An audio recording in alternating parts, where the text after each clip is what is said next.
शासनपति प्रभु महावीर स्वामी को हम वंदन करते हैं। सभी गुरु भगवंतों को तिकोतों के पाठ से वंदन करते हैं। श्रद्धावान भाई और बहनों, आपके अंदर विराजित आत्मा को माजलगांव से सुभाष कोठारी का सादर प्रणाम, सादर जय जिनेन्द्र। उत्तराध्यायन सूत्र के 8वें वर्ग पर ये मेरा 24वां वीडियो है। इसके पहले हम 18वें गाथा का चिंतन कर रहे थे। गुरु भगवान क्या कहते हैं 18वें गाथा के अंदर? नो रख शिशु गिज्जे जा गंड वच्चसु नेगस चिंतासु जावो पुरुषम पल्लोभिता खेलंती जा व दासियम। और आगे 19वें गाथा में क्या कहते हैं? नारीसु नोव गिज्जे जा इति विपजय अनगारे धम्मं च पेशलम न च तत्तम थवेज भिक्खु न अपानम। यहाँ पर गुरु भगवान 19वें गाथा में कहते हैं भिक्खु यानी साधु, नो गिज्जेजा यानी गुरु भगवान कहते हैं कि जो स्त्री का एक रूप होता है, कौन सा रूप?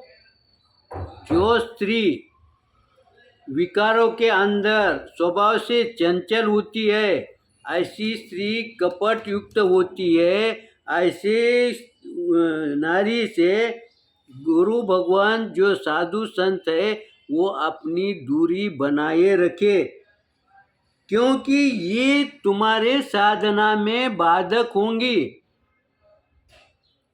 तो गुरु भगवंतों का और स्त्रियों का संपर्क कहाँ आएगा? वो तो हमेशा दूर ही रहते हैं। लेकिन जब अगर ऐसी चंचल स्त्री होती है, जो कपट युक्त स्त्री होती है, जो काम विकार से युक्त स्त्री होती है, ऐसी स्त्री बोलने के अंदर बहुत कुछ अच्छी मीठी बातों में बोलती है, जिसके अंदर गुरु भगवंतों के कोई बात ध्यान में नहीं आती है और वो उसमें फंस जाते हैं। लेकिन गुरु भगवंतों ने ऐसे साधु के लिए ये चेतना दी है, ये यहाँ पर सावधान किया है कि तुम ऐसे स्त्री से दूर रहो। हालांकि स्त्रियों की उन्होंने आगे दिखाया है वास्तविक महिला शीलवती होती है। देखो उन्होंने क्या कहा, स्त्री का दूसरा रूप दर्शाया है। स्त्री कैसी होती है? शील व्रती होती है और व्रतधारी होती है, सती होती है। तो ऐसी स्त्रियों से अगर कोई बात होंगी तो आप उनसे बात कर सकते हो, लेकिन कौन सी स्त्री से नहीं करना है और कौन सी स्त्री से करना है, इसका ध्यान तुम रखो। कैसे रखो? पहला ही अध्ययन उन्होंने विवेक का दिया है, वो उस पाठ के अंदर और अभी तक के हमारे 7 वर्ग के चिंतन के अंदर हमें ये ज्ञान उन्होंने समय समय पर दिया है। इसीलिए गुरु भगवंत कहते हैं कि जो अब ये गुरु भगवंतों के लिए कहा, हमें कहा क्या कहा है? हमारे लिए भी वही बात है। हमारे लिए यानी किसके लिए? सभी के लिए, परिवार के। लेकिन विशेषता हमारे बुजुर्ग, माता पिता, दादा दादी, इसके तरफ ध्यान दें कि मैं कौन से बहन से कैसी बात कर रहा हूँ, उसका स्वभाव कैसा है, वो बात कैसी कर रही है, उसके बातों के अंदर कपट तो नहीं है, वो कोई झूठ तो नहीं कर रही है। देखो झूठ बोलने वाला व्यक्ति भी बात करने से कम 10-20% ध्यान में आ जाता है। इसीलिए गुरु भगवंतों ने हमें भी जागृत किया है कि तुम ऐसे बहना से संपर्क कम करो, हो सके वहाँ तक दूर रहो। लेकिन इसका अर्थ ये नहीं है कि स्त्री से दूर रहे, संपर्क ही ना करे, ऐसी बात नहीं है। उन्होंने कहा है कि स्त्री के अंदर भी पतिव्रता स्त्री है। हमारे शास्त्र में कई बहना ऐसी हैं जिन्होंने हम साधु को गलत मार्ग से सही राह पर लाके खड़ा किया है। हम किसका उदाहरण दे सकेंगे इसके लिए? देखो, शायद शायद मेरा नाम ध्यान में एक आधे बार गलत हो सकता है, लेकिन शालिभद्र जो संत होके गए शास्त्र के अंदर, वो एक वेश्या के यहाँ पर उन्होंने चातुर्मास किया है। फिर उन्होंने ऐसी विपरीत स्वभाव वाली बहना को उन्होंने सही राह पर लाया कि नहीं? देखो, गुरु ने भी उन्हें ऐसे बहना के यहाँ पर चातुर्मास करने के लिए आज्ञा कैसी दी? क्योंकि गुरु ने इन्हें पूरा कसौटी पर उतारा था कि ये मेरा शिष्य वहाँ डिगेगा नहीं।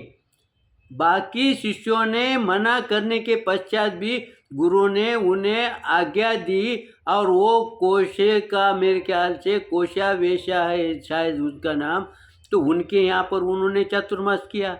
और चातुर्मास करने के पश्चात वहीं रुके क्या? वो चातुर्मास से बिहार हुई किए, लेकिन उन्होंने उसमें क्या लाभ किया? वहाँ पर चातुर्मास करके उन्हें क्या लाभ हुआ?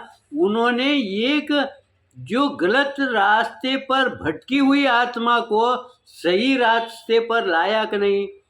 फिर ये चिंतन गुरु भगवंत समझाते हैं कि गुरु भगवंतों ने भी ये चिंतन करना चाहिए कि जब हम 4 माह का चातुर्मास कोई ग्राम में, नगरी में करते हैं, उससे उस चातुर्मास के कारण मेरा समय, मेरी पूजा पाठ के कारण यहाँ के श्रावक को कितना लाभ हुआ, कितने सुधर गए हैं, कितने को दिशा मिल गई है। अगर इस तरह से अगर साधु संतों ने अगर चिंतन किया तो समाज सुधरेगा कि नहीं सुधरेगा?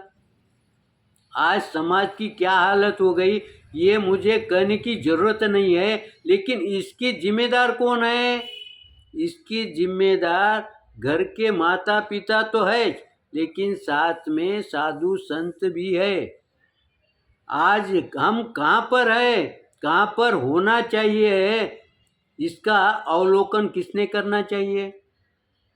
अगर हमने अवलोकन नहीं करेंगे तो फिर ये पूजा पाठ, ये शास्त्र काय के लिए है? ये शास्त्र दिशा दर्शक है। फिर ये शास्त्र के कारण हमारी भूल कहाँ हो रही है, इसका ज्ञान हमें मिलता है। इसीलिए गुरु भगवंतों ने यहाँ पर अगर वो एक ही दृष्टि से अगर बहनों का विश्लेषण करा होता तो हमारे भाव क्या हुए होते।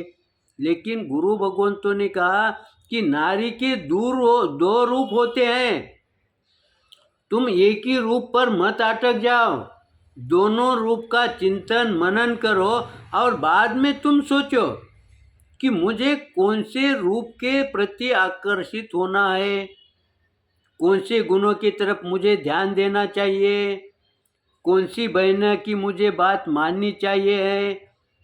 कभी कभी हमारे परिवार के अंदर नई आई हुई वाली बहू उम्र में सबसे छोटी होती है, लेकिन उसकी भी बात सुनने जैसी होती है, उसकी भी बात आचरण में लाने जैसी होती है। तो ये हम कब ध्यान में हमारे आएगा? जब हमने उसके बात के तरफ चिंतन किया, ध्यान लगा के उसकी बात सुने, तो ये बात हमारे ध्यान में आएगी। और जब ये इस तरह से हमारा चिंतन रहेगा तो हमारा परिवार अशांत रहेगा क्या?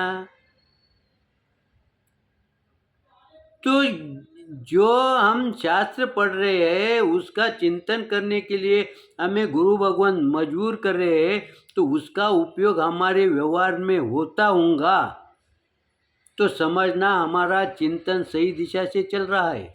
अगर उसका उपयोग हमारे व्यवहार में नहीं होता होगा तो इसका मतलब हमने उस बात का, उस गाथा का हमने गलत उपयोग लिया है या गलत उसका हम चिंतन कर रहे हैं, हम शायद गलत रास्ते पर भटक रहे हैं, ये अपन अवलोकन स्वयं करें तो हमें वो दिशा मिलेगी है।